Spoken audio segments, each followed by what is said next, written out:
क्षीर सागर के अंदर क्या है? त्रिकूट पर्वत।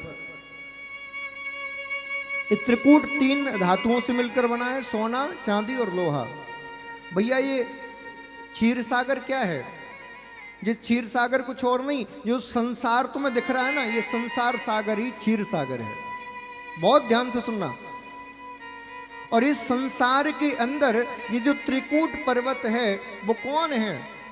बोले जैसे त्रिकूट पर्वत 3 प्रकार की धातुओं से मिलकर बना था, हमारा शरीर भी 3 प्रकार की प्रवृत्तियों से मिलकर बना है, सात्विक, राजसिक और तामसिक। सात्विक प्रवृत्ति क्या है? बोले चांदी। राजसिक प्रवृत्ति बोले सोना। और तामसिक प्रवृत्ति यानी कि लोहा। एक एक धातु एक एक प्रवृत्ति का समर्थन कर रही है। और इस संसार रूपी सागर में, इस शरीर रूपी पर्वत के अंदर कौन रहता है? गजराज। गजराज की तुलना किससे की गई है? गजराज की तुलना की गई है मन से। क्यों?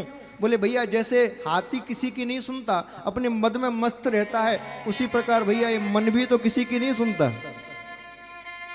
बताओ, मन किसी की सुनता है? ये भी तो अपने मद में मस्त रहता है, बैठा तो कथा में लेकिन घूम रहा है हमारा पार्टियों में। कोई रोक सकता है इसको? मन ही हाथी के रूप में है। और जब ये मन रूपी हाथी अपनी 10 पत्नियों के संग, इस मन की पत्नी कौन है? 5 कर्मेंद्रिय और 5 ज्ञानेंद्रिय, ये 10 जो हमारी इंद्रियां हैं, यही इस मन की 10 पत्नियां हैं। बहुत ध्यान से सुनना। मन रूपी गजराज अपनी 10 पत्नियों के इंद्रियों के साथ इस संसार रूपी सागर में जब क्रीड़ा करने के लिए आता है, तब जो काल है वो काल ही ग्राह बन जाता है और इस मन रूपी गजराज का पैर पकड़ लेता है और धीरे धीरे धीरे धीरे धीरे धीरे अपनी ओर खींचना शुरू कर देता है। बताइए, आज से 10 साल पहले जैसे आप थे, क्या आज हो? बोलो, क्या आज जैसे हो 5 साल बाद रहोगे? इसका अर्थ क्या है? काल धीरे धीरे अपनी ओर आपको खींच रहा है। हम और आप सब काल की आगोश में ही तो जा रहे हैं, और कहां जा रहे हैं बताओ? अच्छा, कई लोग ट्रेंड चल गया है बर्थडे पार्टी, हाँ?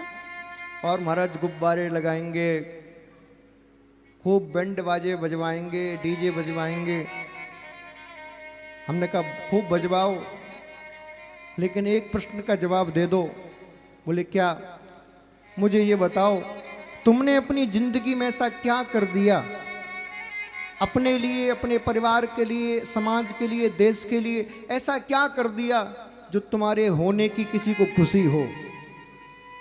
बताओ, क्या कर दिया? ऐसा तुमने क्या कर लिया जो तुम्हारे होने की किसी को खुशी हो? घर वालों का, माता पिता का पैसा है, उसको कैसे भी बर्बाद कर लो, रोज जन्मदिन मना लो, कौन रोक रहा है? भैया खुद के घर वालों का या खुद का पैसा खुद ही आग लगा के जन्मदिन बनाना कोई बड़ी बात नहीं है, कोई भी बना सकता है। बात तो तब है तुम देश के लिए, समाज के लिए कुछ ऐसा करके जाओ कि तुम घर में बैठे रहो, पूरा देश, पूरा समाज तुम्हारा जन्मदिन मनाए, तो बात है साहब। खुद के पैसे से मनाना कौन सी बड़ी बात? पूरा समाज तुम्हारा जन्मदिन मनाए, वो बात है। ऐसा कुछ करके जाओ तो मानो। अब खुद तो कुछ किया नहीं, घर वालों का पैसा है, पिताजी कमा कमा के दे रहे हैं तो खूब उड़ाओ।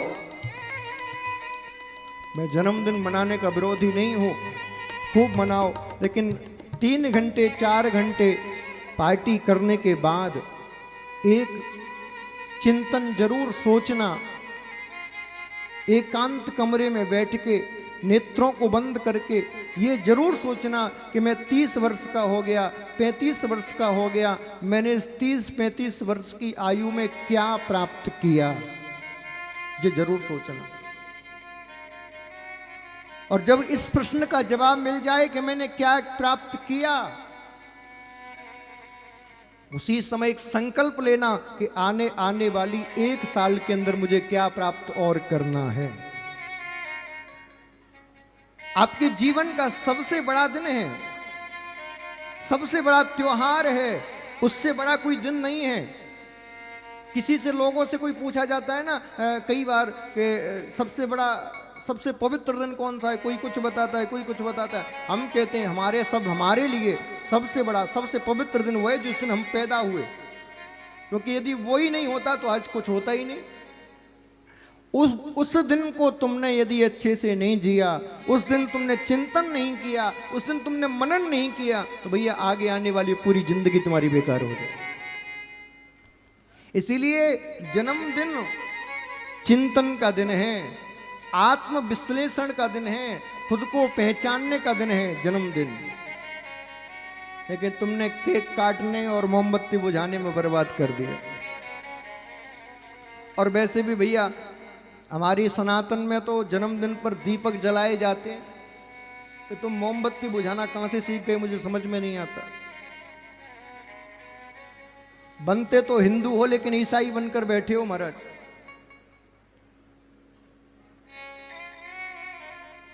ईसाई बुझाते हैं अगरबत्ती मोमबत्ती, तो हमारे सनातन में तो दीपक घी के दिए जलाए जाते हैं। अब तुम मुझे बताओ ईसाई हो कि हिंदू, बोलो कौन हो? तो क्यों बुझाते हो मोमबत्तियां? अरे महाराज ट्रेंड चल रहा है, ट्रेंड तो मरने का भी चल रहा है। थोड़ा सा अपनी बुद्धि का इस्तेमाल करिए, दुनिया की होड़ में मत जिए। अपनी बुद्धि का इस्तेमाल करके और आपके लिए क्या अच्छा है क्या बुरा इसको पहचानिए, अपनी परंपराओं का सम्मान करिए, मर्यादाओं का पालन करिए, क्योंकि आज आपने नहीं किया तो आगे आने वाली आपकी पीढ़ी भी नहीं करेगी साहब, गारंटी है मेरी।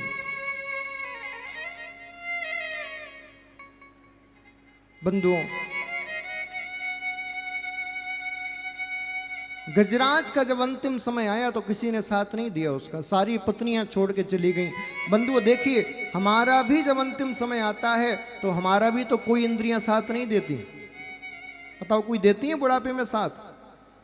जैसी वृद्धावस्था आती है, मृत्यु का समय नजदीक आता है, हमारी भी इंद्रियां साथ छोड़ना शुरू कर देती है। आपको हो कैसे? तो मैं प्रमाण बताता हूं। जैसे ही हम मृत्यु के नजदीक पहुंचते जाते हैं, वृद्धावस्था आती जाती है, आंखों से दिखाई देना कम हो जाता है, आंखों ने साथ छोड़ दिया। कानों से सुनाई देना कम लगने लगता है, कानों ने साथ छोड़ दिया। नासिका से सुगंध आना कम हो जाती है, नासिका ने साथ छोड़ दिया। पैर काम नहीं करते, चला नहीं जाता, पैरों ने काम कर दिया। हाथ कांपने लगते हैं, चाय का गिलास चाय का कप यदि हाथ में लो तो ऐसे हिलता है, हाथों ने काम करना बंद कर दिया। हमारी इंद्रियों ने हमारा साथ छोड़ दिया। बताओ ये कथा जितनी भागवत में है, ये किसी और की है कि तुम्हारी है? तुम्हारी तो कथाएं, बस तुम्हें कोई बताने वाला नहीं है कि तुम्हारी कथा है। मैं प्रत्येक कथा को प्रमाण के सहित साबित कर सकता हूं। भागवत में एक भी कथा किसी व्यक्ति की नहीं है, तुम सबकी कथाएं भागवत में। लेकिन ऊपर से पढ़ोगे तो तुम्हारी नहीं लगेंगी। जब तक उसके चिंतन में नहीं जाओगे, उसके रहस्य में नहीं जाओगे, तब तक अपने आप को नहीं पहचान पाओगे। आपको उसके रहस्य में जाना पड़ेगा।